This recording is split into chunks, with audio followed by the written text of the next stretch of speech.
All right, webheads, you're in for a special video today because I'm going to be discussing with you key comic books that I could have picked up as an adult, but I just decided to pass on it.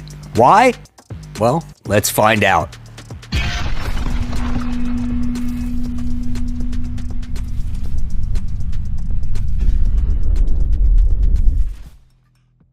Hey, all my webheads out there, welcome back to Comic Book Corner 2.0. And fans, I am your host, Mike Spider Slayer, always helping you make decisions of what comic books to buy. And today, guys, we're going to be discussing comic books that I could have bought as an adult, but I decided to pass on it for whatever reason. And I'm going to explain to you, based off of this list, why I passed on these books at the time, because now they're all these huge, super expensive, well, most of them are type of books or they're hard to find. And this video is spinning out of the last video I did with the comic books that I've always wanted since I was 14 years old. There's a pretty good response to that video.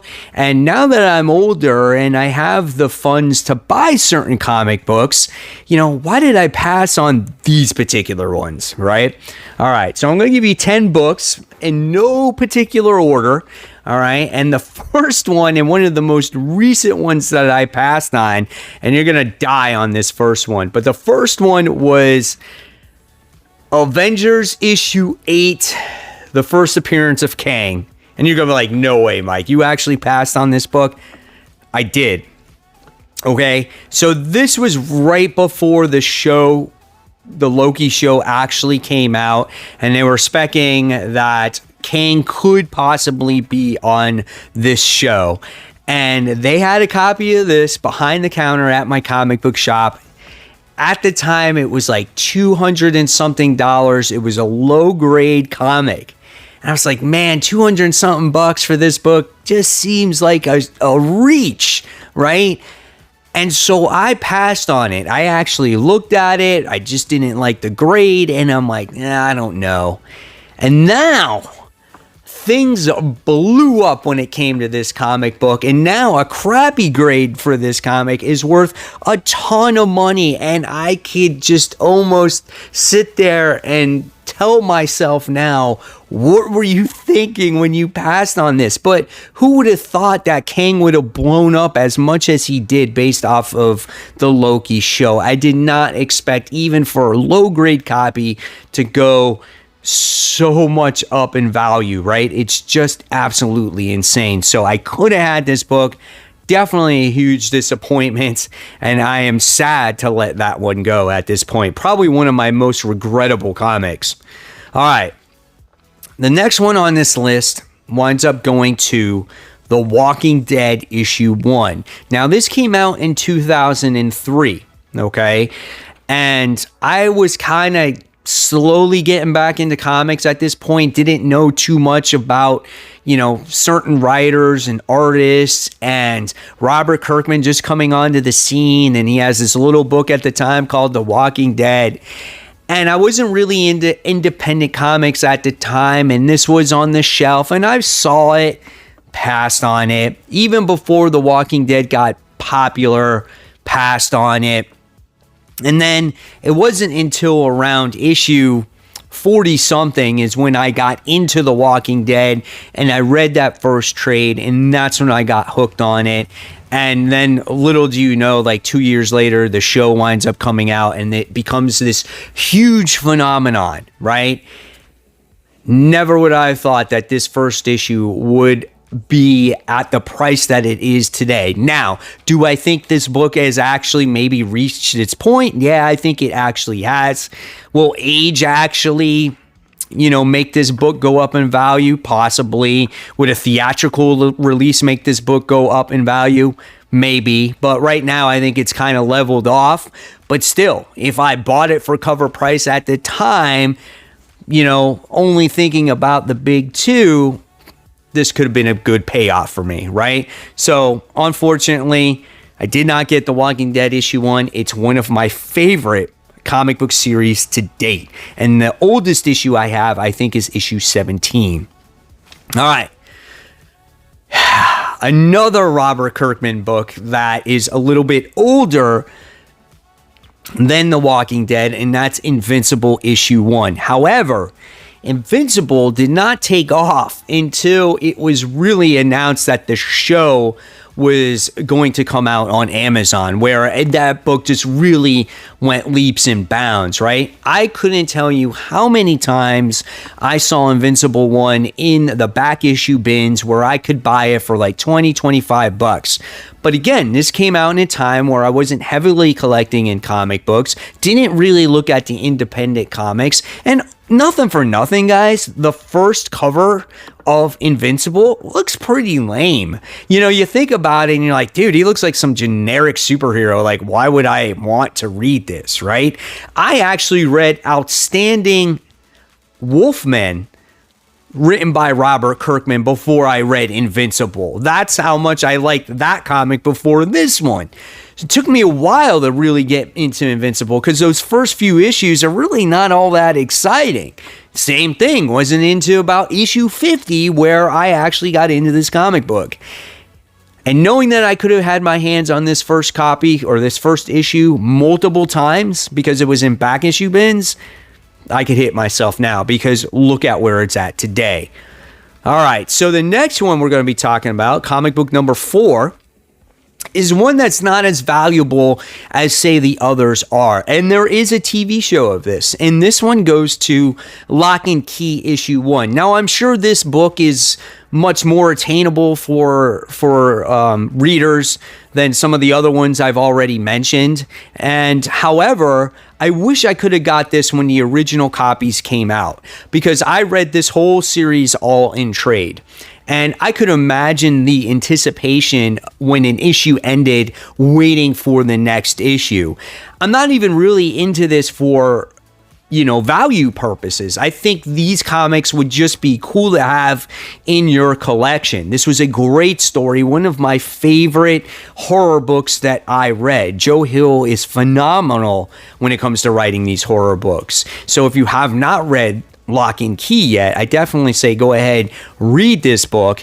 And even though the show is not comparable, I feel, in many ways, it's still okay. But you got to read that comic, man. It just has that much more horrific tone, has some value to it, but I wish I read the very first issue when it came out.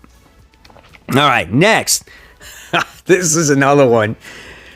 The fifth comic book that we're going to be talking about today is what I missed out on. And you're going to be like, Mike, out of all people here, how did you miss out on this comic? This is Something is Killing the Children, issue 1. For 496 weeks now, I have been going to the comic book store and buying comic books every Wednesday. And I missed out on Something is Killing the Children. Why did I pass on this book when it first came out? I overlooked it. I actually had way too many comic books coming out at the time. And I was like, I just can't get another independent comic. And I'm like, what is this, right? So I overlooked it. And then the first issue passed and the second issue came out. And you, the fan, sat there and said, Mike, why didn't you get Something is Killing the Children? It's a pretty cool book. Oh, I'll get it next time. Passed on it again. Issue 3 passed. Issue 4. Issue 5. People are like, Mike, the first trade of Something is Killing the Children is getting ready to come out. I'm like, man, I got to get this. So I finally got the trade, and then one of the webheads out there sent me issue 6 in the mail. It's a variant cover, and I appreciate that to today because it's got some good value. And after I read that first trade, I was like, wow. And now when I see the value of that first issue, I'm like, what a dumbass. How the heck could I pass on this book from the start, right? So I have issue 6 all the way up until point, but where the heck was I issues 1 through 5? How stupid could I have been to not even think about this series after you guys recommended it to me? So pissed off that. That's an over $1,000 comic book right now. Insane. All right, what's the next one? So the next one, number 6 on the list, goes to Young Avengers Issue 1. We've been hearing spec about the Young Avengers forever, right? I don't see this book too often. I very rarely see it. However, I wound up seeing it at MegaCon. Not this past year, I didn't go. Not last year because there was COVID, but almost 3 years ago. And there was speculation about Young Avengers possibly hitting the screen. Don't know how, don't know when, before Disney Plus, all that nonsense. That book was right there, right in front of me for $75. I remember looking at it, right? Looking at that book. Then I'm going through other books. What did I pick instead of that? I picked out the first issue of Jane Foster Thor on the cover. I'm like, this one's cheap. And the guy gave me a deal on it. I paid $7 for that. I'm like, all right, I'll take that. I can go shop around for more. I'm sure this will be around now. Look at Young Avengers Issue 1 today. It's worth much more money than that. Does it mean that I still can't get this book? I probably still can. But again, I love seeing the stuff in the wild. I feel it's too easy to just go online and buy stuff. And if you do that, I don't have anything against you on that. I just like finding stuff on my own outside of, just the internet. It just makes it that much more fun for me. Should I pull the trigger on Young Avengers Issue 1? Probably should have, but I didn't. All right, next book. And this is stupid why I don't have this book. Number 7 book we're talking about today is Invincible Iron Man, Issue 9. Riri suits up as Iron Man. Now, I have the first cameo appearance, Issue 8. I actually posted it on my Facebook group page. I'm like, look what I found, but I can't find Issue 9. Where the heck did Issue 9 go? I know where it went. I never bought it. That's the problem. I have 1 through 8, skipped 9, have 10 through like 13 or 14. You know why I don't have this book? Because I hated this book. I hated reading this book. I thought Brian Michael Bendis' run on Invincible Iron Man was super boring. I did not like it. So 1 week I missed out on this issue and I just passed up on it. And I was like, I'll just forget it. I won't buy this time and I'll just get next week's. Not thinking that Riri Williams was going to suit up as Iron Man in the future. And look at where this book is today. How stupid am I? I should have just went and bought that last issue, right? But I think I gave up on this series like at issue 12 or 13 or whatever it is. At least I got that cameo, but this is the money issue, right? Man, oh man, how stupid am I? And I'm going to say that many times, right? All right. Next book we're talking about, comic book number 8. This one goes to Black Panther Annual Issue 1, that 2009 series where Shuri appears as Black Panther on the cover. This is the time where I was getting back heavily into comics. We had Civil War, Dark Reign was out, and at this time, I really was into J. Scott Campbell's artwork. In fact, I still am today. Why did I not buy this comic book? I could not tell you. I'm a huge fan of the cover art. I'm a huge fan of J. Scott Campbell. Why did I not pick this up when it was at the comic book shop?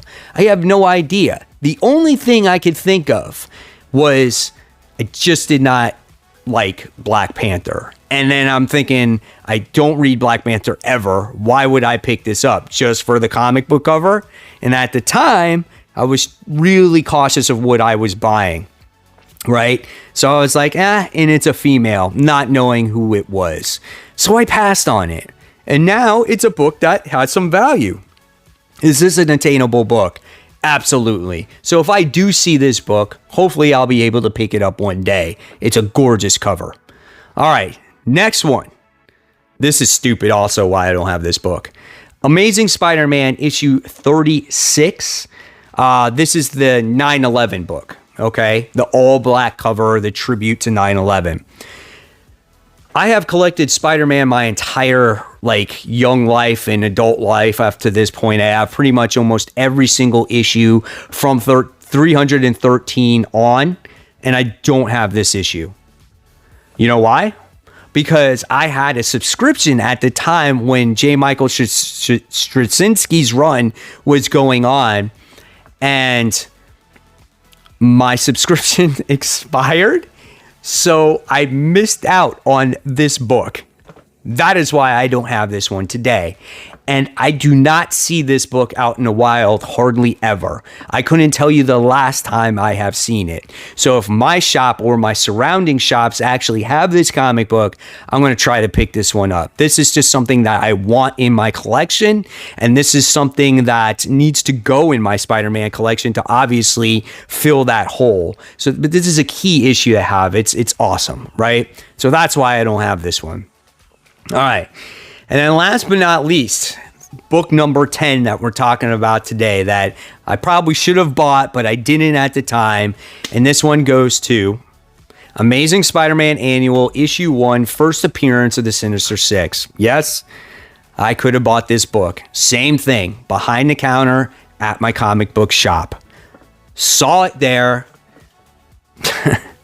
Why didn't I buy this book? I did, again, it was a low grade. I did not want to spend that type of money for a low grade comic at the time, where a low grade, and I'm talking spend that type of money, was like $50, $65, right? And this is obviously before all the movie news, before this book has just exploded. Not thinking that this book would explode or the way the market is going today. And when you look at it, don't forget, when I go to the comic book shop, I'm buying all my weekly comic books. So if I don't have the extra money with me to spend or can afford it at the moment in time that it's there, I'm not going to buy it. I can't just buy it to buy it. Where's that money coming from, right? So I actually passed on this book. I should have bought it. It was there. It was in my hands. I looked at it. I was like, man, this is something you don't see all the time. But I just got to pass because I got to buy my current comic books, right? And that's what I did. And look what happened today. So, guys, there you have it. There are the books that I actually could have had in possession, in my hands. And I don't have them today, and look at how they've all exploded, at least for the most part, right? So guys, hopefully you enjoyed this video. I had a blast explaining and telling it to you. So much fun. And if you guys have any other ideas of types of videos like this you would want me to do, I'll be more than do it. Just leave it in the comments section below. And if you like it, please give it a thumbs up, subscribe to the channel. Don't forget to hit that bell. And guys, if you like the content, check out this video and this video right here. And until next time, guys, keep buying, keep collecting, and most importantly, keep reading those comic books. Take care, everyone. See you soon. Bye.